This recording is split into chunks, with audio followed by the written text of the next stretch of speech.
Bueno, Hare Krishna, bienvenida Andrea. Y bienvenidos todos. Buenos días. Estamos en martes 13 de octubre.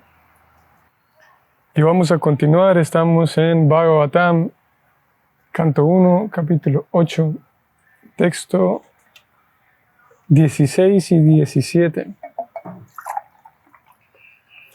Om Namo Bhagavate Vasudevaya. Om Namo Bhagavate Vasudevaya. Om Namo Bhagavate Vasudevaya.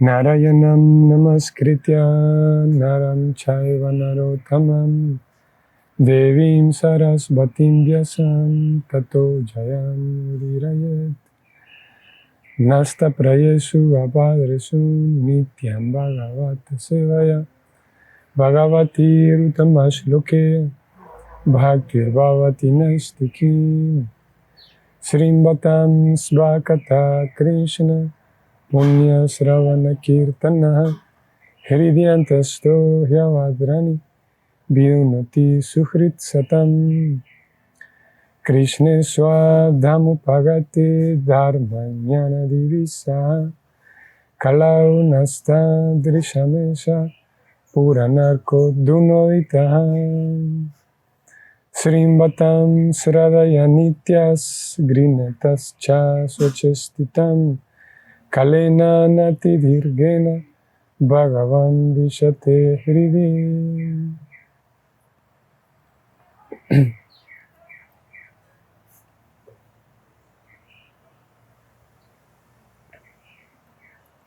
Muy bien.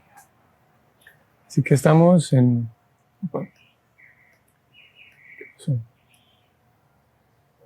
canto primero, capítulo 8, texto 16.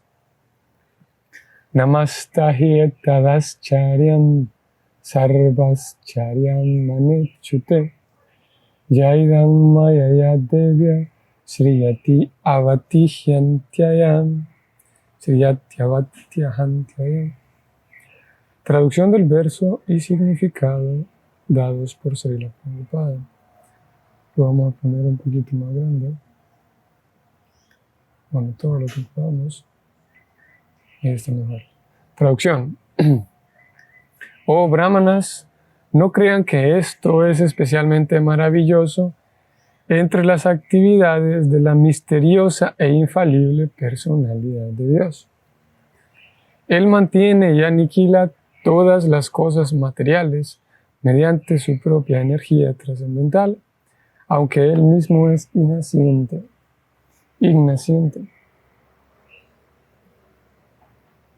Porque pasa que ayer leímos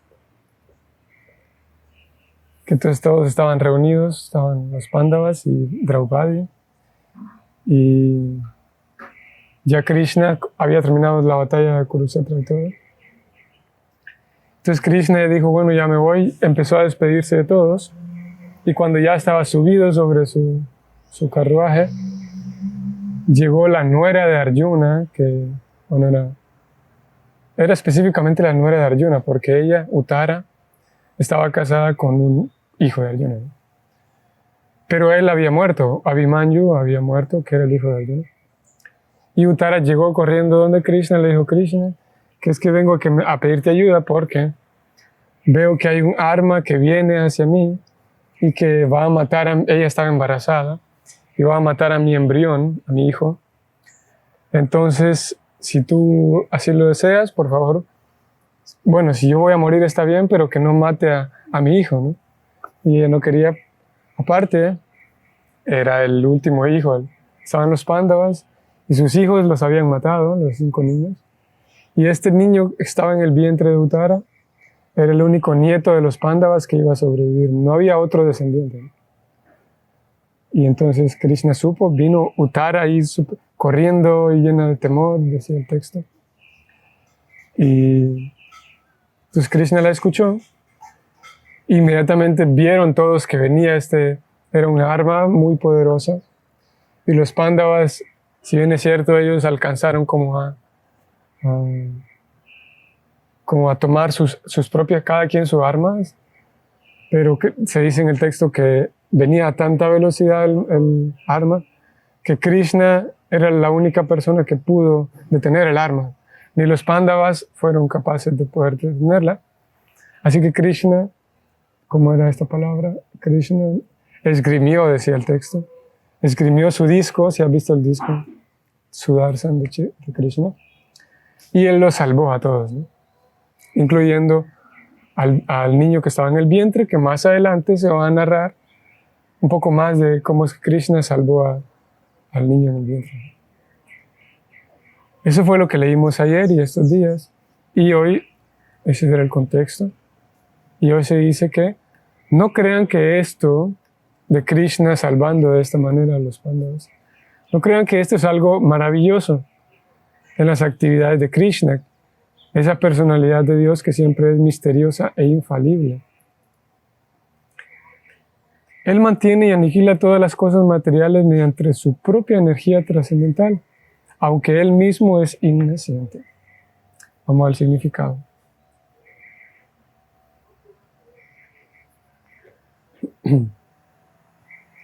Las actividades del Señor siempre son inconcebibles para el diminuto cerebro de las entidades vivientes. Nada es imposible para el Señor Supremo, pero a nosotros todas sus acciones nos parecen maravillosas y en consecuencia Él siempre está más allá del alcance de lo que podemos concebir. El Señor es 100% perfecto, mientras que los demás, es decir, Narayan, Brahma, Shiva, los semidioses y todos los demás seres vivientes, poseen únicamente diferentes porcentajes de dicha perfección. Nadie es igual ni más grande que Él. Él no tiene rival. Ahí termina el significado. Bueno, no son palabras nuevas, ¿no? De que Dios es el Señor Supremo y que nadie es igual. Y aparte también se dijo que las actividades del Señor siempre son inconcebibles para el diminuto cerebro de las entidades vivientes. Tampoco es cosa nueva eso, ¿no? Tampoco es. Pero vamos a intentar hablar un poquito de eso. Y también vamos a leer el siguiente texto, pero por mientras vamos a parar acá para recitar las oraciones. Om Ajnana Timirandasya Jananyana Shalakaya Chakshurun Militanyana Tasmai Shri Gurave Namaha. Shri Chaitanya Manovistam Stapitam Yena Bhutale Swayam Rupa Kadamahyam Nadati Swapadantikam.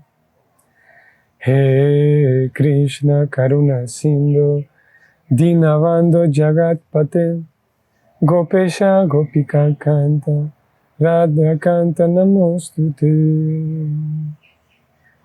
Tata Kanchana Gaurangi Radhe Vrindavanesvari Vrishavanusute Devi Pranamami Hari Priya.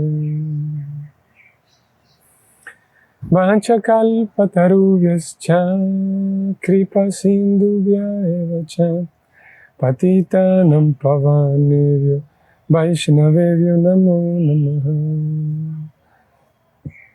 Namo Vishnu Padaya Krishna Prestaya Bhutale Srimate Bhaktivedanta Swami Niti Namini. Namaste Sarasvati Devi Gauravani Pracharine Nirvishesha Shunyavadi Paschatya Deshatarine. Jaya Sri Krishna Chaitanya Prabhu Nityananda Sri Advaita Gadadhara Sri Vasadi Gaura Bhakta Vrinda. Hare Krishna, Krishna Krishna, Hare Hare, Hare Rama, Rama Rama Hare Hare.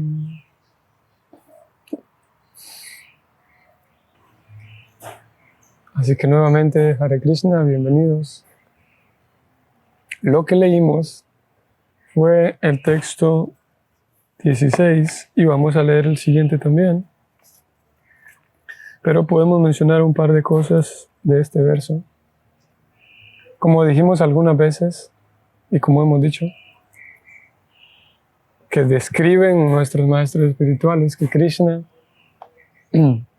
movido por el amor, él aparece, primero, movido por el amor. Vamos atrás más todavía, que hay ciertas características, todas las cualidades tienen y todas las cosas tienen características. O sea, el amor, como vamos a hablar ahora, y otras cualidades como, no sé, la paciencia, la altura, digamos, no solamente características así muy espirituales como el amor mismo, pero una característica de alguien, que alguien es alto, por ejemplo, o alguien es rápido, o alguien es inteligente.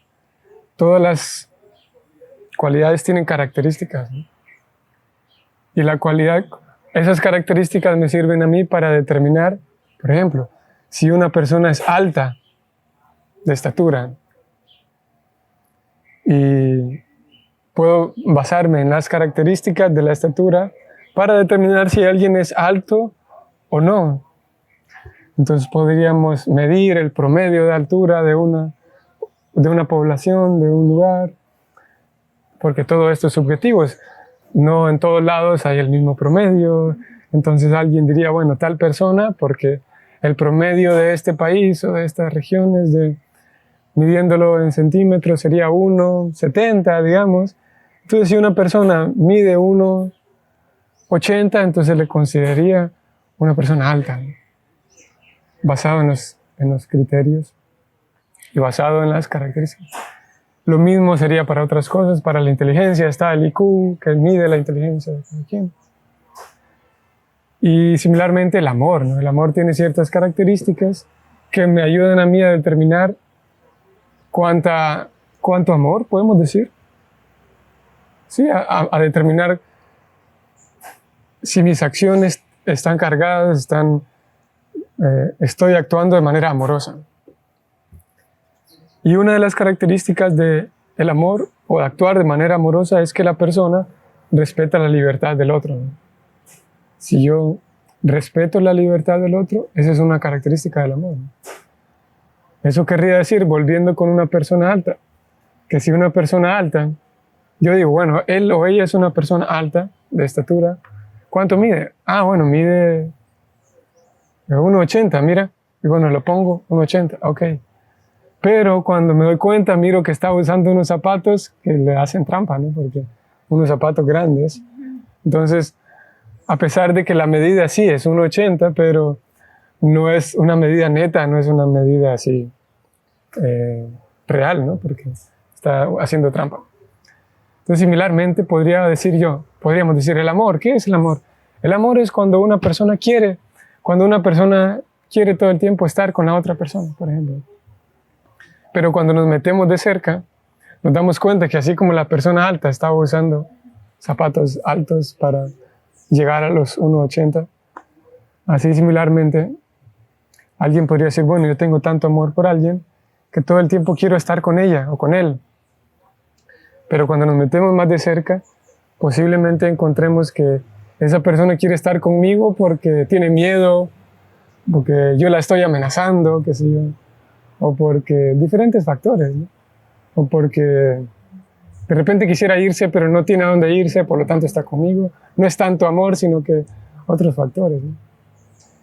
Y una de las principales características del amor es la libertad, ¿no? Que la persona quiera estar conmigo, quiera hacer algo por mí de manera libre, ¿no? Que haga uso de su libertad para venir a visitarme, qué sé yo, que haga uso de su libertad y decida darme tiempo y hablar conmigo y, y caminar conmigo, que haga uso de su libertad. Es ahí donde se percibe o podemos percibir una mayor cantidad de amor, que la persona tiene otras cosas que hacer, pero está dando de su tiempo para mí, ¿no? De manera voluntaria. Entonces, esto lo digo porque Krishna en la relación con las almas, ¿no? Si la cualidad de la libertad está presente en el amor, es una cualidad que está presente en la relación de Krishna con nosotros, ¿no?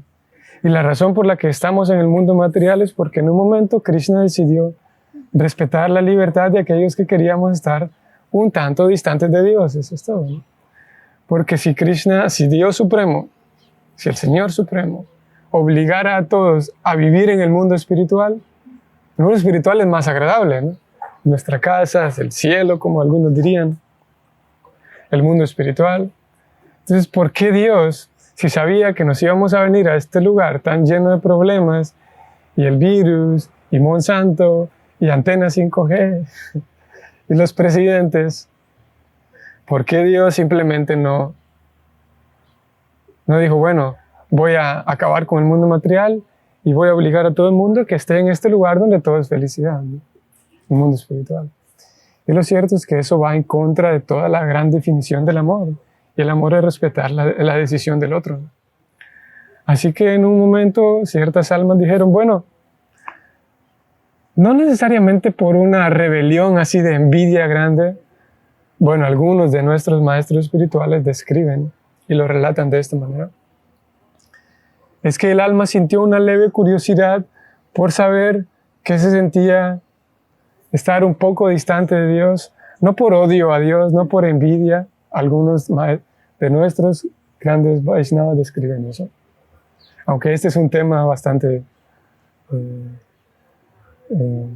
que representa bastantes problemas por la filosofía misma, porque cómo es que el alma estaba contenta en el mundo espiritual y decidió venir. Ese es todo un tema, ¿no? Pero que no nos vamos a meter ahí hoy para verlo nada más por encima. Como el punto es que Dios, en su momento, para satisfacer por su naturaleza amorosa, para satisfacer la necesidad, no la necesidad, pero el deseo y la curiosidad de las almas que quisieron estar en otro lugar, dijo, ok, ese otro lugar se va a llamar el mundo material. Ahí está. Y vinimos acá, ¿no? Y el hecho de que estemos acá es una muestra del amor por Dios, ¿no? Del amor de Dios, que sería un poco difícil de comprenderlo si no describimos lo que acabamos de describir, que es el amor. Porque tenemos nosotros bastantes, para muchas cosas tenemos paradigmas extraños, ¿no? Y tendríamos o tendemos a pensar que el amor es eso, ¿no? Una persona alta es quien llega a los 1,80, pero tendríamos que ver si está parada en el piso, ¿no? Sin zapatos. Similarmente, tendemos a pensar que el amor es, bueno, cada quien piensa muchas cosas distintas, pero en general se podría decir que el amor es o podríamos por este momento decirlo, que el amor es hacer por aquella persona lo que a aquella persona más le conviene. En este caso, si Dios nos ama, ¿por qué no quita el virus y ya, ¿no? Por ejemplo. Y lo cierto es que el amor de Dios se manifiesta, partiendo de toda esta descripción, de Él respetando nuestra libertad de querer estar aquí, ¿no? Y ya estando aquí, respeta nuestra libertad para cuando queremos volver. Cuando el alma decida volver a casa, pues, ok, Él respeta todo ese tiempo. Y a pesar de que lo respeta, todo esto lo decía porque Krishna, según nuestras escrituras y según, pues, muchas escrituras también, aparte del Bhagavatam, movido por el amor y el afecto, Él también aparece cada tanto en este sitio donde vinimos todos. Bueno, vinimos una pequeña cantidad de almas, la mayoría está en su naturaleza original, en el mundo espiritual. Y Krishna aparece para hacer un trabajo intenso de publicidad, ¿no? Darle publicidad al mundo espiritual, ¿no? Y porque el verso de hoy, voy a regresar aquí para quienes están viéndolo, lo checarán. En el verso, Prabhupada comienza diciendo que Las actividades del Señor siempre son inconcebibles para el diminuto cerebro de las entidades vivientes. Nada es imposible para el Señor Supremo. Pero a nosotros todas sus acciones nos parecen maravillosas. En consecuencia, Él está más allá del alcance de lo que podamos concebir. Así que Él aparece para hacer ese trabajo de publicidad, para que en nosotros resurja el deseo, y primero resurja la atracción. Tendrían que ser así, actividades grandes para que atraigan la atención de nosotros que estamos acá. Porque aunque algunas almas, por ejemplo, se declaren ateos o ateas, o algunas almas se declaren, por ejemplo, ateos, está el agnosticismo también, algunos se declaran agnósticos, pero hay ciertas características que el alma no puede despegar de sí misma, aunque se declare ateo. Y una de esas características es que el alma siempre se sentirá atraído a cosas grandes. No, aunque alguien se declare como que quiera declararse, ¿no? O hoy que están las cosas extrañas como yo no me declaro ni hombre, ni me declaro mujer, y me voy a declarar un montón de otras cosas. Hay eso ahora, ¿no? Pero bueno, a cualquier persona, y cada quien es libre porque estamos hablando de la libertad, y nosotros como buenos amantes de la libertad también respetamos la libertad que cada quien tiene. Si alguien quiere ponerse unos zapatos de 20 para aparentar ser de 1,80, pues está bien, es libre, ¿no? Pero la realidad nos dice que usted es libre de ponerse esos zapatos, pero la realidad nos dice que usted no mide 1,80 porque está haciendo trampa, ¿no?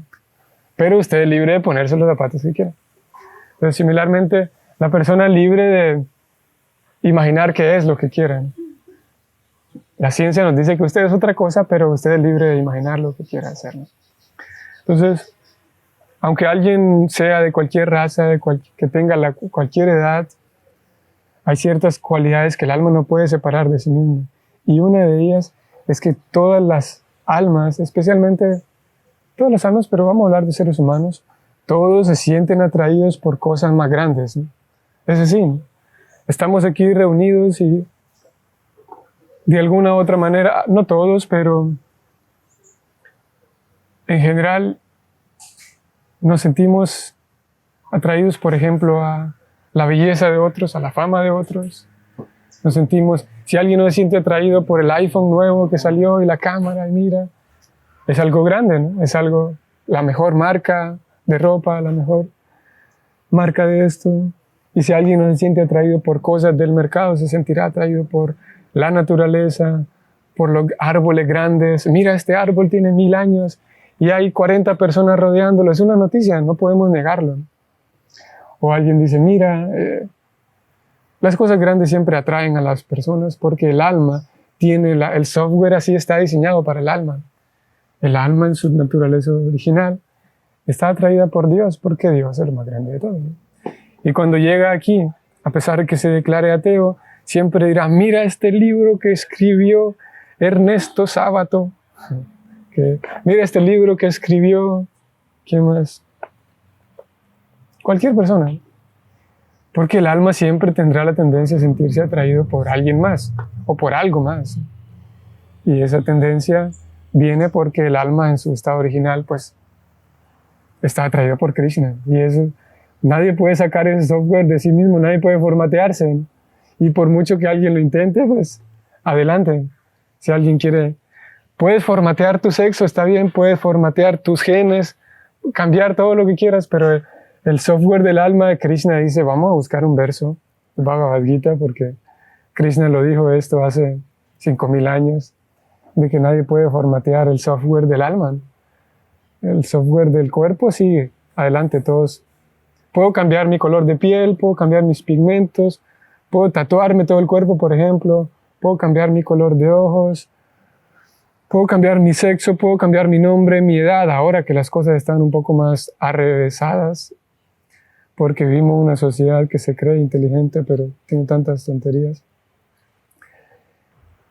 Aquí está, texto 23, capítulo 2. Krishna dice, al alma nunca pueden cortarla en pedazos ningún arma, ni el fuego puede quemarla, ni el agua humedecerla, ni el viento marchitarla. Ni nadie puede, siguiendo este patrón, nadie puede cambiar el software del alma, y el software es que siempre se va a sentir atraído por algo más grande. Y eso es porque el alma es diminuta y Krishna es grande. ¿Por qué digo todo esto? Porque Krishna entonces, aparece aquí para desplegar cosas grandes, magníficas, para que las almas que están soñando, que no creen en Dios, pues vayan gradualmente creyendo, gradualmente sintiéndose atraído por algo, ¿no? Y por la naturaleza, por las aves, el horizonte, el mar, y etcétera, etcétera, ¿no? Las almas que son más piadosas, que tienen un poquito más de piedad, naturalmente van acercándose más a Dios, y ese es otro tema, ¿no? Pero el punto aquí es que se decía en el verso que las actividades del Señor siempre son inconcebibles, porque Él aparece para eso, ¿no? Para que primero nos sintamos atraídos y gradualmente deseemos participar de eso, ¿no? Y en el diminuto cerebro, dice aquí Prabhupada, no es posible captar todo, a pesar de que, bueno, vale la pena intentarlo, ¿no? Eso es como, también está la idea, hay personas que dicen, no, tú no digas nada acerca de la trascendencia, no intentes describir a Dios, no intentes describir ese mundo espiritual, porque ese mundo espiritual es ilimitado e inimaginable, porque nuestros cerebros no lo pueden imaginar. Y desde el momento en el que tú intentes describirlo, ya no lo estás describiendo porque las palabras que utilices son materiales, ¿no? Y en cambio ese lugar no es material, así que desde que lo intentes ya no estás describiendo ese mundo material porque las palabras que utilices son materiales, ¿no? Así que no lo intentes. Todo lo que digas de ese mundo espiritual no será válido. Hay esa idea, y lo cierto es que de entrada se escucha interesante esa filosofía. Wow, es cierto, porque las palabras son materiales. Por lo tanto, si yo hablo ciertas cosas de ese mundo espiritual, lo estoy limitando con mis palabras, ¿no? De entrada se escucha una filosofía muy interesante y muy profunda, pero es una filosofía patas arriba que se contradice a sí misma. Eso es como decir, nunca digas nunca. Yo nunca diré no. Pues ya estoy diciendo no. ¿Por qué? Porque si yo estoy diciendo que el mundo espiritual, al yo hablar del mundo espiritual, lo limito, eso quiere decir de que mis propias palabras están limitando al mundo espiritual. Eso quiere decir que al momento en el que yo digo, tú limitas al mundo espiritual al describirlo, mi propia afirmación ya está limitando el mundo espiritual. Eso quiere decir que el mundo espiritual es tan limitado que no es capaz de describirse a sí mismo dentro de este mundo material. No sé si me explico, no sé si es enredado, pero en realidad con mi afirmación de no limites al mundo espiritual, yo mismo lo estoy limitando, porque estoy diciendo que ese mundo espiritual es tan limitado que nadie lo puede describir en este mundo material. Yo mismo estoy limitándolo, ¿no? Así que, al contrario, por el hecho de intentar describirlo y comprenderlo y ponerlo en palabras, ese mundo espiritual está desplegándose dentro del mundo material a través de palabras, a través de conceptos. La clave aquí está en que si yo imagino un mundo espiritual y lo describo, ahí es limitado, ¿no? Pero si yo lo recibo, en vez de imaginarlo, lo recibo, esa descripción de grandes sabios y esa, ¿cómo se llama? Esa generaciones y generaciones y generaciones de grandes sabios y místicos y devotos y santos que han transmitido ese conocimiento de qué es el mundo espiritual. Esas palabras siguen estando intactas. ¿Qué es el mundo espiritual? Y llega a nosotros ese conocimiento, que es diferente a imaginar. Yo voy a describir el mundo espiritual como yo lo imagino. Ahí sí lo limito, ¿no? Pero el mundo espiritual, claro que se puede, a través de palabras, sí se puede describir en el mundo material, porque el mundo espiritual es tan ilimitado que el mundo material no tiene la capacidad de limitar al mundo espiritual. Tiene que poderse percibir aquí experiencias espirituales, y esa es la grandeza de la verdad absoluta. Un poco compleja e interesante a la vez la verdad absoluta, la filosofía, ¿no? de la verdad absoluta. Todo esto entonces lo decía porque Krishna hace cosas grandes para atraer la mente de todos los que estamos acá, ¿no?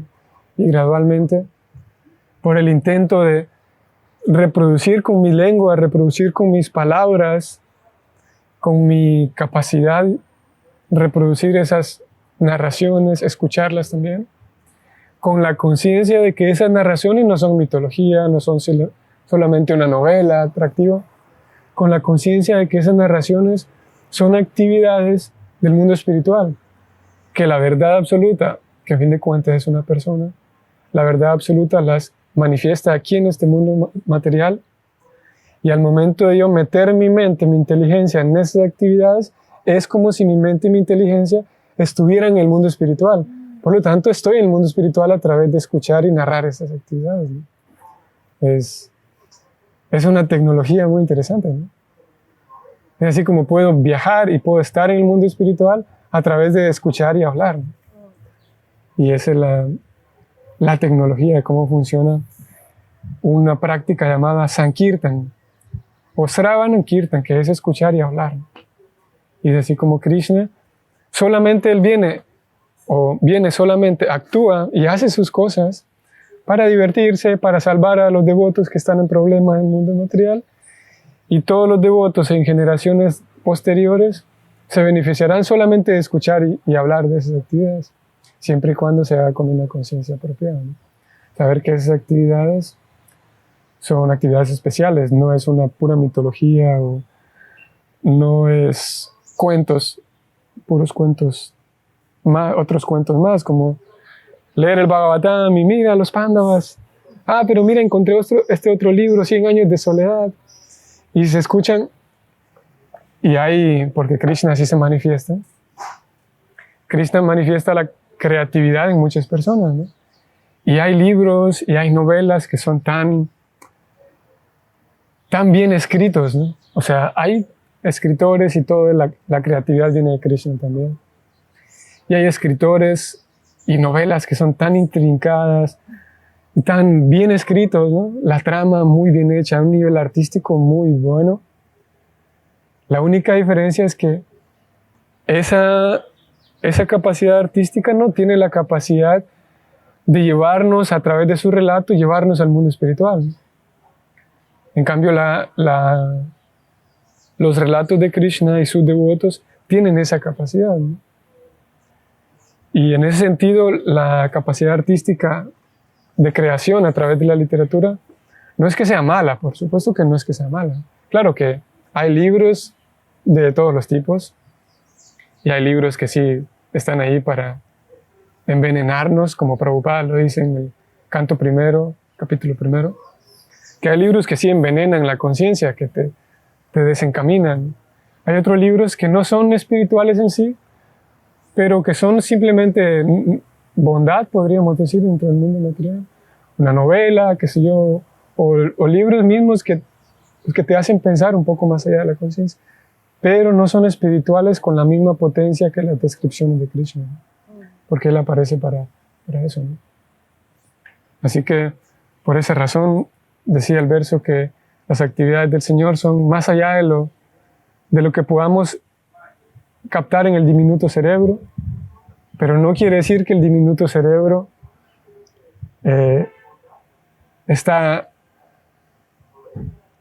no quiere decir que al pensar en esas actividades espirituales, el diminuto cerebro está imaginando.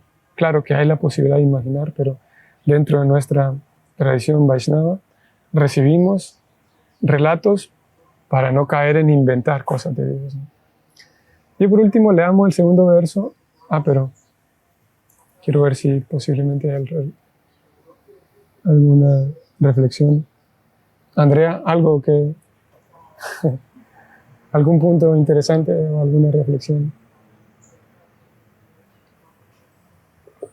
También se vale no tener reflexión, no problema. O sea, digo porque me gusta eso de que siempre hay atracción por algo grande.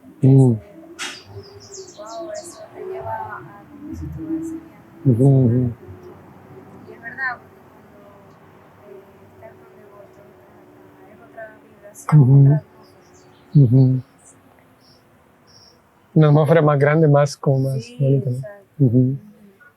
Es como otra realidad entre Ah, tu mundo material y... sí. Ajá. Andrea dice que su experiencia es eh, como que puedes percibir, ¿no? Que hay una atmósfera distinta Ajá. en la convivencia con los devotos, cuando se habla de Krishna, ¿no? Cuando hay prasad, cuando hay kirtan. Es una atmósfera distinta a la atmósfera social ordinaria que está Ajá, afuera, ¿no? exacto. Ujú. Sí. Sí. Sí, en la medida en la que nosotros intentamos cultivar nuestro sadhana, nuestra práctica personal, vamos a percibir más clara esa diferencia entre las actividades espirituales y las actividades ordinarias. Sí. María Fernanda Palacios, Hare Krishna. Gracias por sus palabras, por tus palabras de apreciación. Dice, qué lindo día, qué lindo escucharlo, gracias por su clase. Siempre súper nectarias. Bueno, creo que decía nectarias. Me encantan, gracias por tus palabras de apreciación, María Fernanda. Y hay también una pregunta. Si uno está en el mundo material donde hay sufrimientos y olvido, ¿qué es lo que le da la oportunidad de poder tomar la vida espiritual? ¿Qué es lo que le da a uno la oportunidad de tomar la vida espiritual? Prabhupada llamaba el día afortunado, decía Prabhupada. En algunas ocasiones hablo de eso. Y son los momentos críticos, María Fernanda. Son los momentos de crisis en los que la vida nos obliga a detenernos y pensar que una enfermedad grave tal vez, o cada etapa tiene sus momentos críticos. Desde un niño que está en la primaria con 5 años, yo me recuerdo que me ocurrió que haber perdido el borrador, y era como el problema más grande de toda mi existencia, era que no sé dónde lo dejé, ¿no? Y me lo robaron, ¿qué hice? Y otras cosas similares que me recuerdo, que era el problema más grande de mi vida, era eso. Y más adelante uno va enfrentando problemas así, ¿no? Que en sí el problema no es en sí el borrador, sino, o sea, lo interesante de esos momentos no es en sí lo que perdimos o lo que va a pasar, sino más bien que el alma se encuentra consigo misma en un sentido, o se encuentra con la realidad de que tiene que encontrarle un fin a la vida, ¿no? Tiene que encontrarle un fin para qué vive, para qué existe. Y los momentos de crisis nos ayudan, nos empujan un poquito a eso. Por esa razón, como lo vamos a ver de mañana en adelante que empiecen las oraciones de la Reina Kunti, la Reina Kunti dice, por favor que vengan los momentos de crisis una y otra vez, porque me permiten refugiarme en ti, le dice Krishna. Y es una oración bonita, aunque al mismo tiempo es bonita porque podemos apreciar la plataforma y el estado de ella, la Reina Kunti, pero al mismo tiempo es difícil como vivirla, ¿no? ¿Cómo es eso de que yo voy a pedir más crisis? Está difícil. Si Krishna, yo cada vez que oro al revés, ¿no? Krishna, ¿cuándo se van a acabar todas estas crisis? Pero, ¿qué es lo que a uno le da la oportunidad de tomar la vida espiritual? Por un lado, son esas crisis que nos empujan un poquito.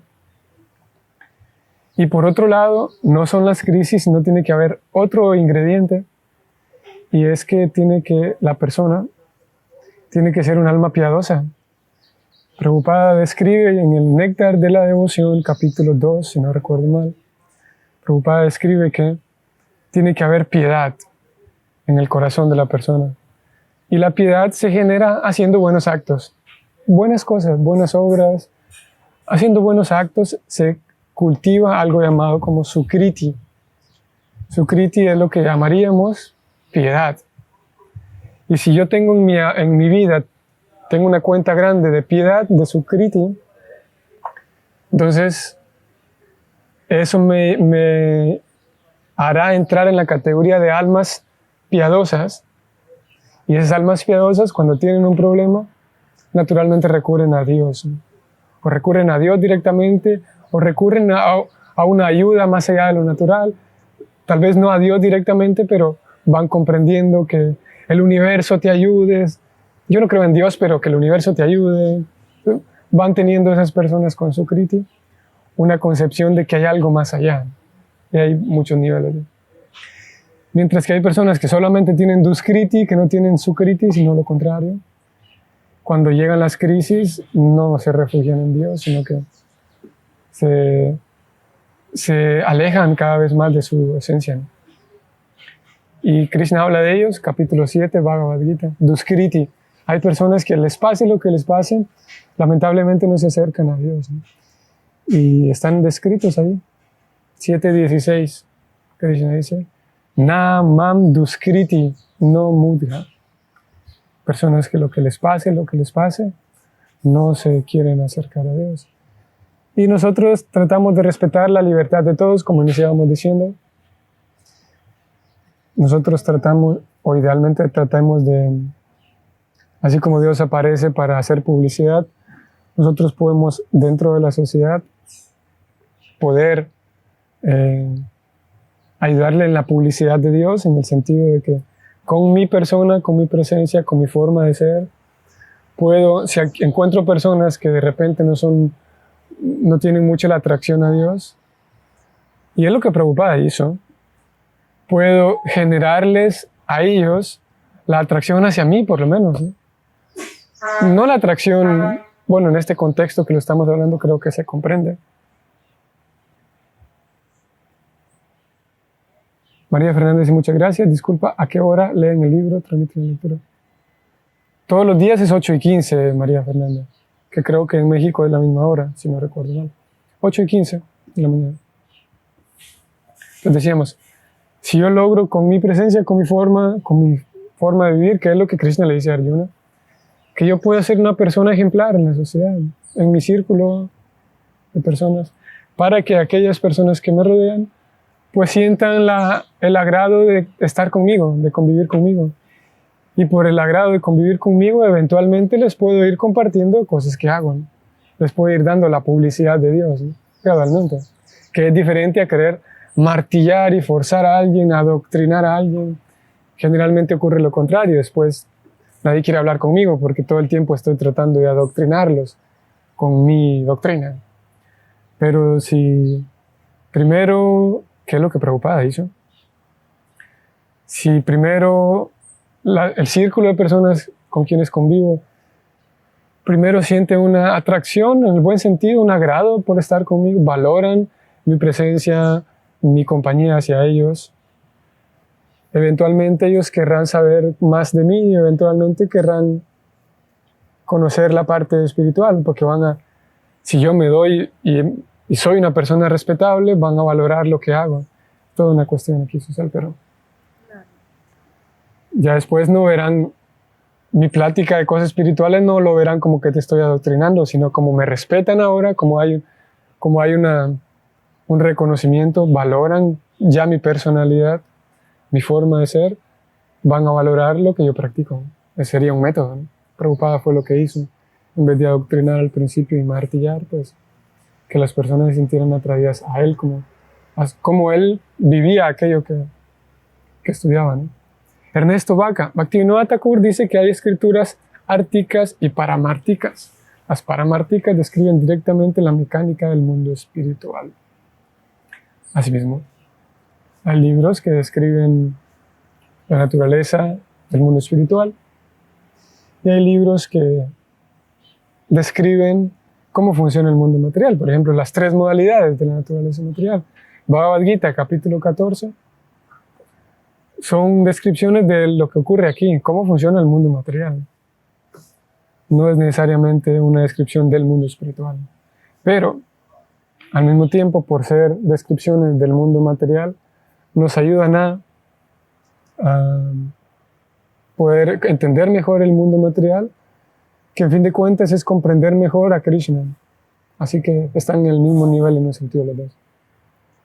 El libro de la Reina Kunti. No, lo vamos a leer mañana en adelante, María Fernanda, pero en el mismo horario del Bhagavatam. Lo que pasa es que de mañana en adelante comienzan ya las oraciones en este libro, justamente. Ya el texto 18, o sea, mañana, ya comienzan las descripciones de las oraciones de la Reina Kunti. Así que todos estos días leeremos no el libro de la Reina Kunti, sino la sección en el Bhagavatam de las oraciones de la Reina. Okay. Así que leemos el último texto y ahí vamos terminando. Salvados así de la radiación de este arma del Brahmastra, Kunti, la casta devota del Señor, sus 5 hijos y Draupadi le hablaron al Señor mientras partía para el hogar. Aquí a Kunti se la describe como Sati, o casta, debido a la devoción pura que poseía por el Señor Sri Krishna. Lo que ella tenía en mente se expresará ahora en las siguientes oraciones al Señor Krishna. Un casto devoto del Señor no acude a otros, es decir, a ningún otro ser viviente o semidios, ni siquiera para salvarse del peligro. Esa fue siempre la característica de toda la familia de los Pándavas. Ellos no tenían nada más que a Krishna y por consiguiente, el Señor también estaba siempre dispuesto a ayudarles en todos los aspectos y en todas las circunstancias. Esa es la naturaleza trascendental del Señor. Él corresponde con el devoto para la dependencia de éste. De modo que uno no debe buscar la ayuda de imperfectos seres vivientes o semidioses, sino que debe buscar toda la ayuda del Señor Krishna, quien es competente para salvar a sus devotos. No obstante, un devoto así de casto nunca le pide ayuda al Señor, pero el Señor espontáneamente siempre está ansioso de prestársela. Wow, este verso aparece en el asunto de la castidad, porque en nuestra cultura se habla de la castidad, ¿no? Y hay varias cosas de aquí, ¿cómo puedo iniciar? Primero, ¿cuál va primero? Primer dato, se le menciona aquí a Kunti como Sati, o sea, casta. ¿Debido a qué? Debido a la devoción pura que tenía por el Señor Krishna. La castidad, en este contexto, y hablando también en el concepto, la palabra misma, la etimología de la castidad nos va a revelar algo interesante. Pero en este contexto, Prabhupada está poniendo a Kunti como casta, y muy casta, ¿por qué? Porque estaba entregada a Krishna. No casta porque estaba entregada necesariamente a su marido, que también lo estaba, en el sentido de que era una esposa. Pero más bien aquí la castidad se usa en sentido de la devoción que se tenía por Krishna. Porque más adelante, vamos a ver un poquito más abajo, se habla de un devoto casto del Señor. Parecería que la castidad es para las mujeres nada más, al menos en nuestro contexto. Pero Prabhupada en realidad en este verso menciona 3 veces la castidad. La primera de ellas es en relación a Kunti, que ella es una devota casta, dice. Y después las otras 2 veces habla de un devoto casto. Y más abajo dice un devoto casto nuevamente. Así que, castidad. Por un lado, con mucha frecuencia se tiene la castidad como una cualidad de las mujeres. Y mismo dentro de nuestro contexto Vaishnava, también se comprende con mucha frecuencia como, o una forma de comprenderlo, la castidad de la entrega de la mujer o de la esposa hacia el esposo, ¿no? Sin embargo, vemos aquí un concepto más amplio, castidad en el sentido de la confianza y la entrega que un devoto tiene por Krishna, ¿no? Y la exclusividad, podemos decirlo. No porque sea un fanático, porque sea un separatista, hay exclusividad porque el devoto sabe que su querido Señor, el Señor Krishna, siempre lo protege, ¿no? Y no es que envidia a los demás o envidia a los semidioses, o no es que los menosprecia, sino que comprende que el Señor Supremo es el Señor Supremo, Krishna. Así que castidad. Castidad aplica a hombres y mujeres, como ya lo vimos. Un devoto puede ser casto, y es casto, y una devota es casta, en la medida no que están entregadas a su mujer o a su esposo, su esposa, ¿cómo se llama? Su marido, su esposa, sino en la medida, al menos en este verso, la definición es de alguien que está entregado y confía en Krishna. Eso es una persona casta. Ahora, casto, castidad. Castidad no necesariamente se refiere a la abstinencia sexual, porque en nuestra sociedad o en esta sociedad, hay una relación así muy estrecha entre castidad y la actividad sexual, ¿no? Sin embargo, en la etimología misma de la palabra, que es latina o griega, aquí ya me olvidé. Me olvidé cuál de las dos. Pero el asunto es que lo casto está relacionado con lo puro, con lo limpio, con lo correcto, lo puro, ¿no? En el estado original es puro. Y debido a que a través de la Iglesia Católica principalmente, que en cierto momento se creó como un cierto rechazo, podemos decir, hacia la sexualidad.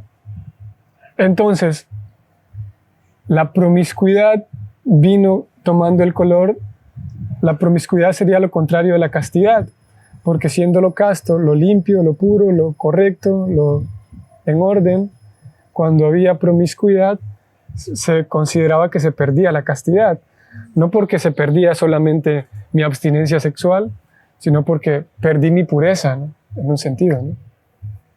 Entonces, castidad no necesariamente se refiere a alguien quien simplemente no tiene relaciones sexuales y ya, sino castidad se refiere más bien a mantener pureza, llevar una vida pura. Así que llevar una vida pura en conciencia de Krishna, eso es castidad, no necesariamente. Y por supuesto, esto implica, es aquí donde aquí cabe el asunto de que si yo estoy casado y respeto la vida y la libertad y respeto mi unión con la otra persona, eso es castidad, porque el respetar la unión me ayuda a mantener una vida de pureza, ¿no? Y el no respetar esa unión me haría perder mi castidad, eso sí, ¿no? Porque es una relación entre dos personas. Pero no quiere decir que la castidad se pierde únicamente por una relación sexual, ese es el punto. Y la castidad no es únicamente abstinencia de vida sexual, ¿no? Según como Prabhupada lo está presentando aquí, y según el concepto mismo de castidad, no el concepto popular de castidad, pero el concepto en sí, etimológico, de lo que significa esa palabra y la raíz de la palabra. Así que un devoto casto, por algunas razones culturales, vamos a ver el tiempo porque no quisiera. Vamos a ver aquí los comentarios.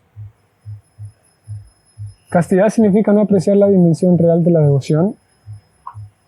Quejarse es no ser casto.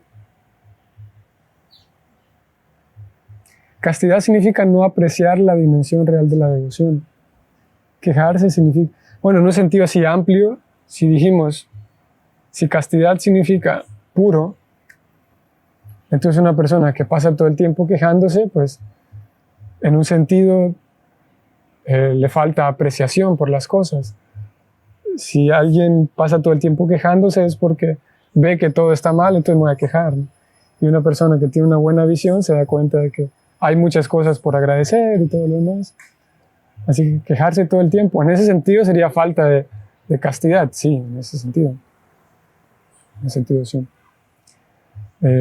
Por ahí a veces está la idea, decíamos hace un par de días, de cómo a Draupadi le tomaron el cabello y el Bhagavatam dice que en 5 veces el Bhagavatam dice que la gran ofensa hacia Draupadi fue haberle tocado el cabello de mal manera, ¿no? Porque culturalmente era impensable tocarle el cabello a alguien. Y eran ciertas cosas culturales que no aplican a nuestra cultura porque simplemente son inexistentes en nuestra cultura. Cuando digo nuestra cultura me refiero a cultura occidental, pues. Por ejemplo, si estamos sentados en el suelo, por ejemplo, y hay muchas personas, y yo estiro mis pies hacia alguien, eso se considera una ofensa, al menos dentro de esta cultura Vaishnava, dentro de la cultura védica. Es algo más bien cultural, no tanto espiritual, ¿no? No es que, claro, que si yo verbalmente voy o físicamente y hago algo malo contra ti, voy a dañar en sí tu corazón, ¿no? Y va a haber algo más un golpe más fuerte. Pero si estiro mis pies hacia ti, culturalmente, en cierta cultura sí es una ofensa. Alguna persona se sentirá ofendida, ¿no? Pero en esta cultura occidental pasa por alto y nadie se ofende, ¿no? Similarmente, hay ciertas cosas culturales que en Occidente no aplican, porque toma más bien una dimensión cultural. ¿Por qué menciono esto? Porque en esa cultura, hoy en día hindú,